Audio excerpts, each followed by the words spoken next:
A política peruana viveu uma quarta-feira intensa com a tentativa frustrada de um golpe de Estado dada pelo ex-presidente Pedro Castillo.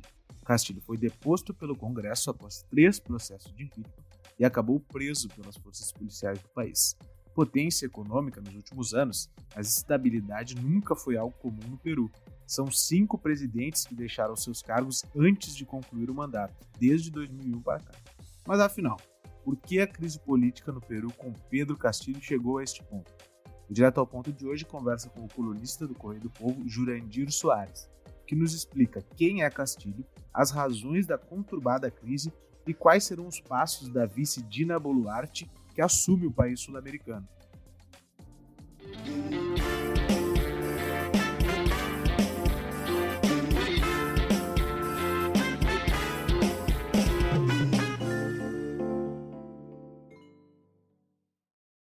Pedro Castillo, 53 anos, que acaba de ser afastado do governo do Peru, ele era um líder campesino, se formou lá nos interiores e se dedicou ao professorado, e justamente no meio rural.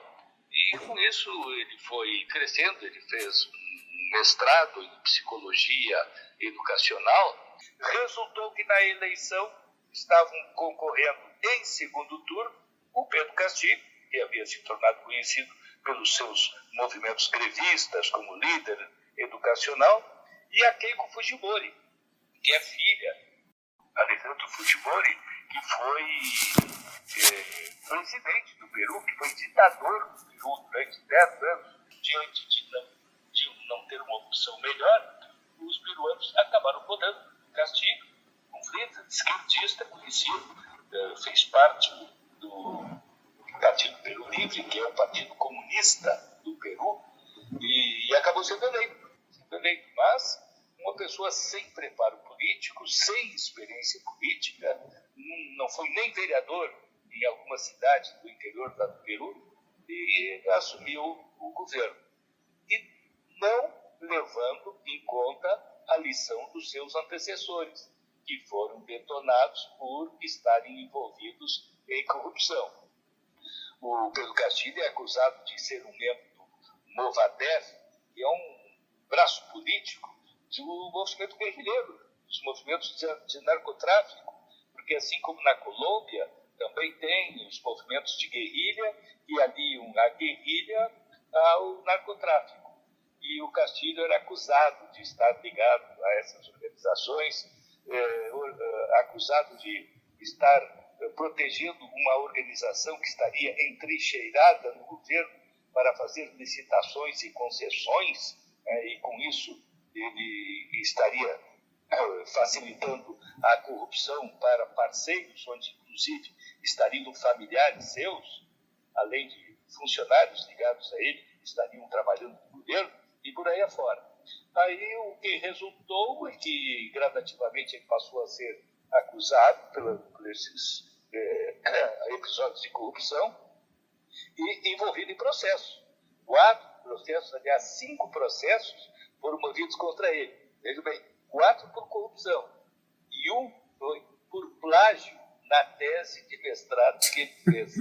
Então, todos, tanto como presidente como líder do sistema educacional, ele estava envolvido em falcatrua. Né? Então, esse é o Pedro Castillo. E falando especialmente, como tu mencionou ali, que ele não tinha experiência política, como que a situação chegou nesse ponto dos 3 pedidos de impeachment em 16 meses? Ele não chegou a nunca ter governabilidade. Não, ele nunca teve apoio maior do Congresso, pelo contrário, o Congresso era dominado pelos partidos de direita e ele, um representante da esquerda. Então, consequentemente, ele sempre foi fustigado durante o seu período de governo e, especialmente, tendo o rabo preso, né? Porque envolvido também em sistemas de corrupção, lógico que os partidos de oposição passaram a pressioná-lo, passaram a cobrar, né, o seu impeachment, e inclusive chegou a ser tentado durante 2 ocasiões, mas não foi conseguida a maioria para aprovar o pedido de impeachment, o que só foi conseguido agora, nesta quarta-feira, porque nesse dia estava marcado para ele prestar mais um depoimento perante o Congresso.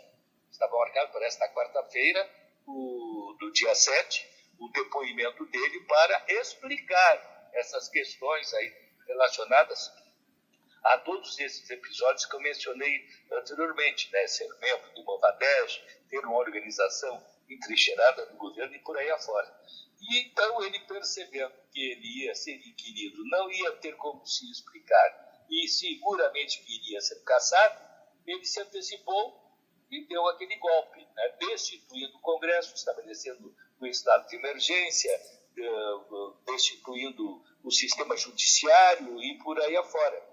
Fez tudo isso sem apoio. Esse que foi o que mostra justamente que ele não tem experiência política nenhuma.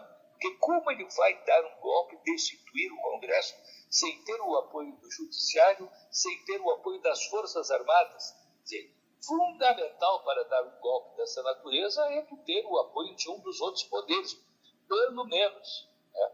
O certo seria ter o apoio dos dois. Então ele não tinha apoio de ninguém. Tanto é que 2 horas depois ele já estava detonado pelo próprio Congresso que ele queria destituir.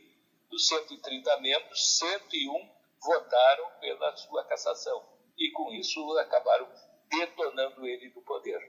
Perfeito. Então, antes da gente falar, daí projetar o futuro peruano, é uma pergunta interessante aqui, se tu acredita que essa instabilidade política que o Peru está vivendo, até pelo mundo globalizado do jeito que é, especialmente na América Latina, pode acabar gerando outros polos de desestabilização política no nosso continente? No continente? Olha, eu acho que não, porque esse caso do Peru, como foi um golpe e foi fracassado, isso aí serve de alerta, né? Que para ser dado um golpe é preciso ter muito respaldo para que esse golpe tenha sucesso. Né? E ali foi claro, né? Mostrou que ele não tinha respaldo, tentou dar um golpe e se deu mal. Né? O que ocorre é que também colaborou muito para isso a situação econômica, social e da área de saúde do Peru, né? Porque o Peru é um país que vinha num crescendo extraordinário. Durante os anos de 2000 a 2010, depois de 2010 até 2018, por aí, antes da pandemia, 2019, o Peru vinha num crescendo, 5% de crescimento em média todo ano. Aí veio a pandemia, desestruturou a economia do Peru, o sistema de saúde entrou em colapso, o país passou a ser aquele da América Latina com o maior número de mortes por habitantes, superando o número de mortes do Brasil, e foi um caos generalizado. Né? E o Pedro Castilho assumiu em meio a essa situação caótica. Né? Esse foi o mais outro dos aspectos aí para colaborar para a sua desestabilização. Mas o que fica é que o governante da esquerda, da extrema esquerda, foi afastado, a presidente que assume, que é a vice-presidente, a Dina Boluarte, ela é do centro-esquerda, não é uma radical como o Pedro Castilho, então tem o respaldo do Congresso. O Congresso a nomeou presidente da República, primeira mulher a assumir a presidência do Peru, então ela tem esse respaldo e ela terá com isso possibilidades de reconduzir o Peru ao caminho, a retomar o crescimento. Afinal de contas, o Peru é um país maravilhoso, um país que tem uma cultura pré-incaica extraordinária. Cidades como Machu Picchu, como Cusco, a própria Lima, capital do Peru, tem história inca ali dentro. Você encontra pirâmides do tempo dos incas ali dentro de Lima. É um país que tem um potencial, tem riquezas minerais extraordinárias, tem possibilidade de se recuperar. E o que se espera é que agora haja uma conciliação, haja uma recuperação, até para a estabilidade do país e da própria América Latina. E, afinal de contas, nós todos estamos aí nesse mesmo barco e queremos ver a estabilidade, né? E não a instabilidade regional.